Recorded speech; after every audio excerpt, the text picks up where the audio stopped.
Silakan. Kalau nggak paham lagi kau sekali ini terakhir. Oke, gini Bang. Saya perjelas ya analoginya. Anggap aja Anda nih Kristen kan. Anda tebas semua seluruh muka bumi ini. Manusia di muka bumi ini kan. Nah, Anda itu berdosa sekali kan. Nah, ditebaslah Anda sama Yesus. Oke, selamat Anda kan. Nah, orang-orang ini rela gitu ya. Oke, di surga gitu, dapat di surga. Rela gitu ya. Karena di Islam itu satu kesalahan Anda itu tidak akan diampuni kecuali orang itu membunuh Anda gitu. Kamu tahu Muhammad pernah memerintahkan orang untuk membunuh? Lantas dengan apa itu diampuni kalau begitu menurut prediksimu itu?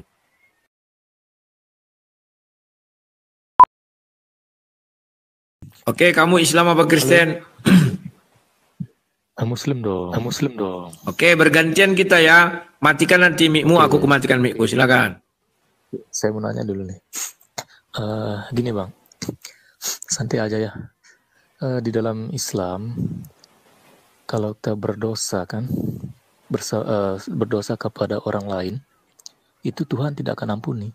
Kecuali orang itu mengampuni kita gitu loh. Ada hablum minallah, hablum minannas. Kepada manusia, kepada Tuhan gitu. Tuhan itu kan mengampuni dosa kepada Tuhan, dosa apapun, kecuali syirik ya. Nah, kalau Anda Kristen nih berdosa kepada orang lain, itu gimana? Apa sudah ditebus sama Yesus? Misalnya Anda nih berdosa sama saya, terus Anda minta ampun, wah masuk surga kan? Wah mana bisa saya ampuni gitu loh. Apa seperti itu? Coba jelaskan Bang. Oke, terima kasih. Sampai detik ini Islam nggak ngerti apa itu pengampunan dosa. Mereka nggak ngerti. Kalau dosa kau sudah diampuni maka kau menjadi suci. Adam diampuni dosanya tapi diusir dari sorga. Kenapa? Padahal dia sudah suci. Karena bekas dosanya belum hilang. Bekas dosa itu tidak bisa berada di dalam kerajaan sorga. Bekas dosa itu tidak bisa berada di sorga. Makanya Adam diusir dari sorga ke bumi. Karena dia sudah pernah buat zolim. Karena dia sudah pernah buat dosa. Nah, hablu minannas yang kau bilang hablu minallah itu. Hablu minannas, hablu minallah. Nanti jadi salib. Itu terdapat di dalam dua hukum Taurat. Kasih kepada Tuhan dan kasih kepada sesama manusia. Satu kasih yang belum kalian punyai. Dan ini hanya Yesus yang mempunyai. Kasihilah musuhmu, doakanlah musuhmu, berkatilah musuhmu. Itu sudah jelas. 3 zaman dahulu, hukum Taurat itu hanya tertuang di dalamnya 2 hukum kasih. Kasih kepada Allah dan kasih kepada sesama manusia. Itulah salib. Ini kasih kepada Allah. Ini kasih kepada sesama manusia. Sudah. Tapi kasih itu belum sempurna. Siapa yang menyempurnakan? Yesus. Jadi kalian nggak ngerti juga arti menyempurnakan. Muhammad menyempurnakan ajaran. Apa yang disempurnakannya? Nggak ada. Saya sudah berapa kali berdiskusi apa yang disempurnakan. Tauhid dari zaman dulu juga ada. Tapi Yesus digenapinya. 2 hukum kasih ditambah 1 lagi. Kasihilah musuhmu. Lantas bagaimana kami? Doa Bapa kami.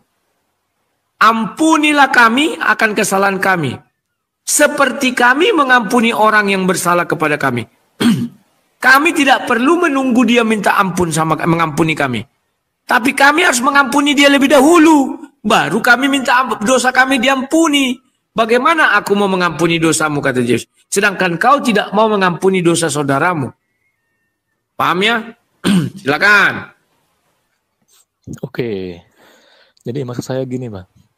Anda berdosa kepada saya nih, tapi saya tidak mau ngampuni gitu loh.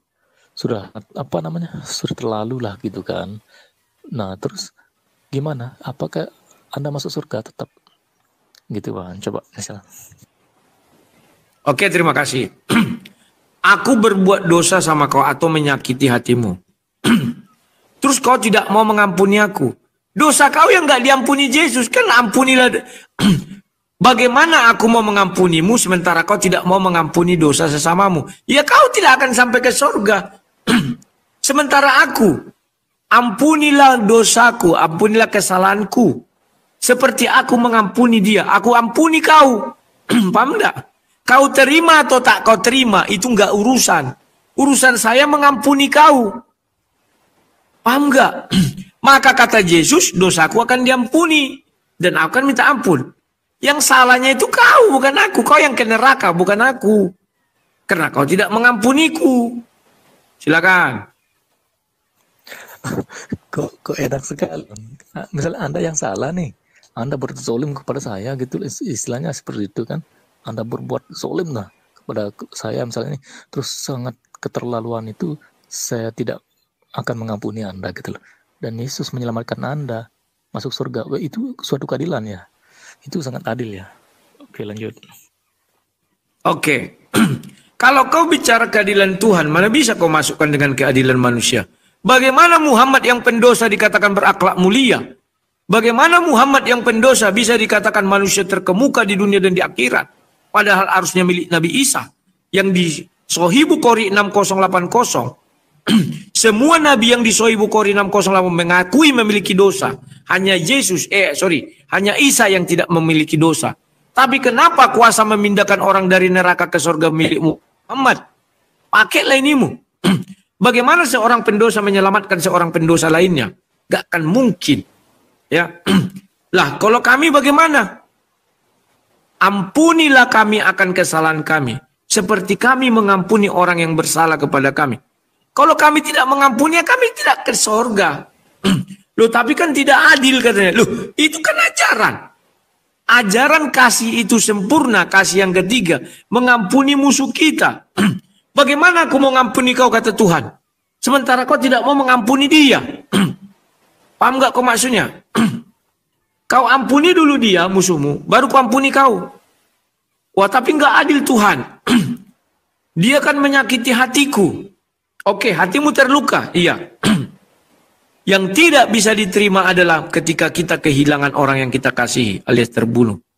Maka Yesus mati di kayu salib. Itulah gunanya penebusan dosa. Kau nggak usah berkecil hati. Kan kematian saudaramu sudah kutebus aku di kayu salib. Itulah gantinya. Jadi kita nggak berkecil hati lagi. Makanya kita ampuni dia. Apapun tuntutan kita. Makanya kalau seperti pikiranmu, semua penjahat, semua pendosa tidak akan sampai ke surga. Enak kali dia. Dia punya dosa. Silakan. Lah iya. Karena kan penjahat itu, misalnya anda dirampok nih, sudah kayak raya tinggal keluar doang gitu loh. Wah, enak sekali dia percaya sama Yesus. Misalnya agama lain nih, dia dizolimin gitu loh sama orang Kristen misalnya, sangat terzolimi lah.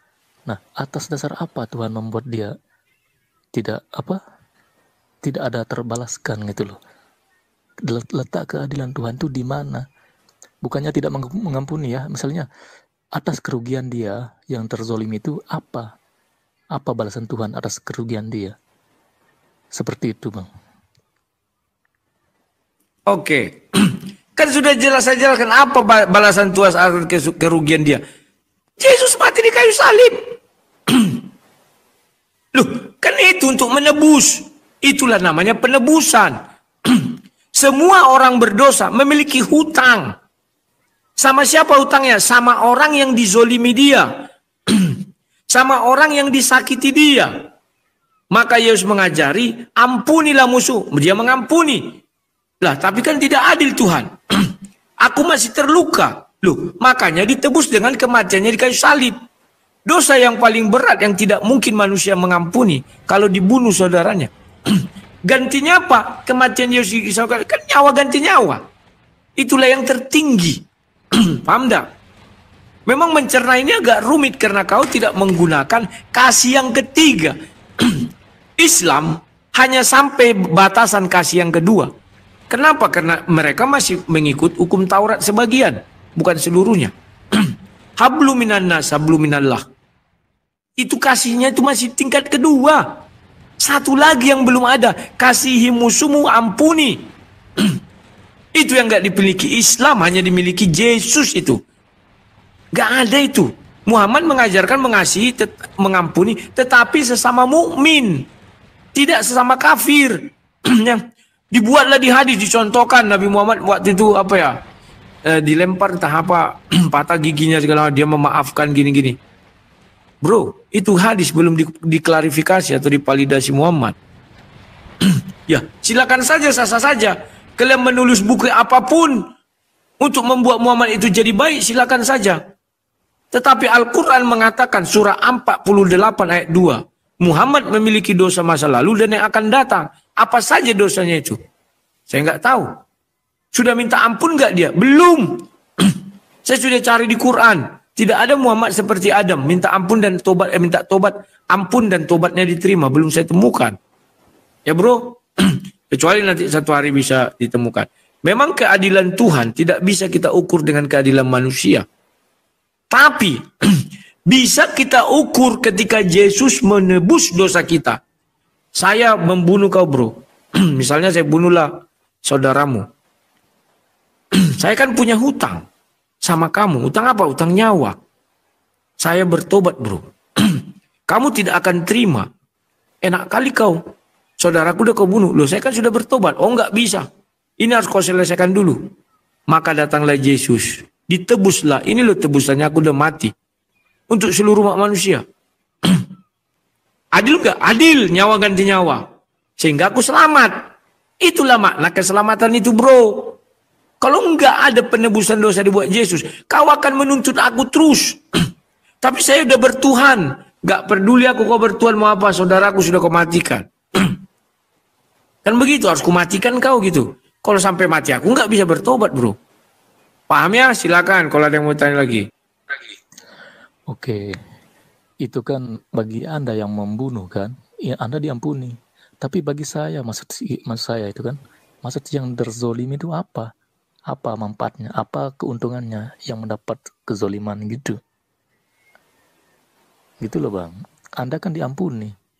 Kalau kita yang apa? Yang dizolimi itu dapat apa? Karena kan tidak terselesaikan dosa itu.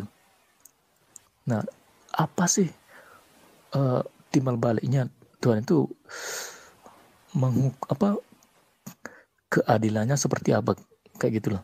Bagi orang yang terzolimi gitu, bukan orang yang menzolimi bang. Lanjut. Oke, kan sudah saya bilang. Aduh, sulit kalian otak. Kau kan terzolimi nih ya. Sudah.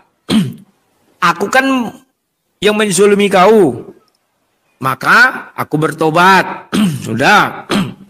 Setelah itu aku mau dimasukkan ke surga. Kau kan tidak terima. Loh, aku terzolimi loh. Datang Yesus datang. Iya, aku kan sudah mati di kayu salib. Paham gak kau? Untuk menebus utang dia sama kau. Lah akunya bagaimana kau bilang kan? Oke. Kaunya bagaimana? Kau ampunilah dia. Karena aku sudah menebus dosa dia. Pengampunan atas utang misalnya. Kalau udah lunas kan perjanjian dianggap sudah tidak sah lagi. Udah. Jangan ketawa dong. Maka kau bagaimana dengan kau? Kalau kau tidak mengampuni dia. Orang kau sudah dibayar lunas. Contoh.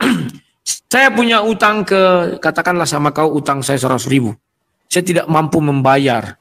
Tapi saya rajin bekerja di rumah seseorang. Seseorang itu yang membayarkan sama kau. Kira-kira kau keluarkan nggak surat lunasnya? Nggak mau kau mengeluarkan. Artinya apa?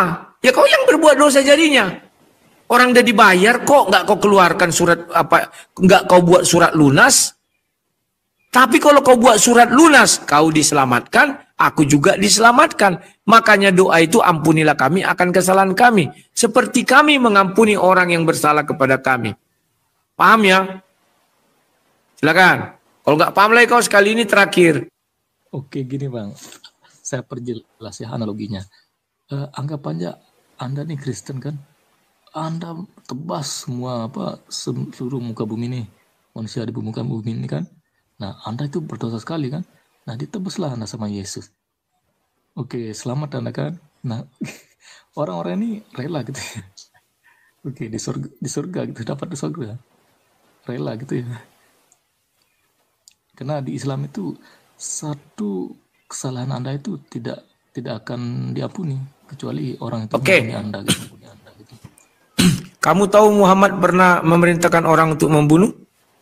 Lantas dengan apa itu diampuni kalau begitu menurut prediksimu itu? Oh, banyak orang ini.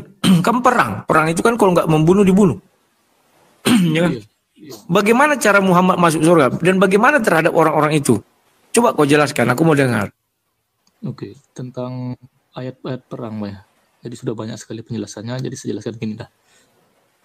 Kafir yang diperangi itu adalah ada dua Mbak ya. Maaf, saya bukan bicara kafirnya, bicara bagaimana korban pembunuhan itu. Muhammad ke surga, korban yang dibunuh itu ke surga apa enggak? Silakan. Ya, orang tidak beriman itu bukan kayak orang beriman, Bang. Dia itu berniat apa? Dia kan tidak beriman, jadi memerangi orang-orang beriman gitu loh. Jadi apa manfaatnya dia itu? Kecuali dia tidak beriman tapi tidak memerangi. Otaknya nggak sanggup lagi, kawan. Jadi karena dia tidak beriman bisa kita bunuhi. Ya kau bunuh aja semua orang Kristen ini kau masuk surga kok. Karena on. Ya. Jadi kalau bicara dengan orang ini kau nggak sanggup lagi otaknya. Dia kalau bertanya sanggup, ditanya nggak sanggup otaknya lagi.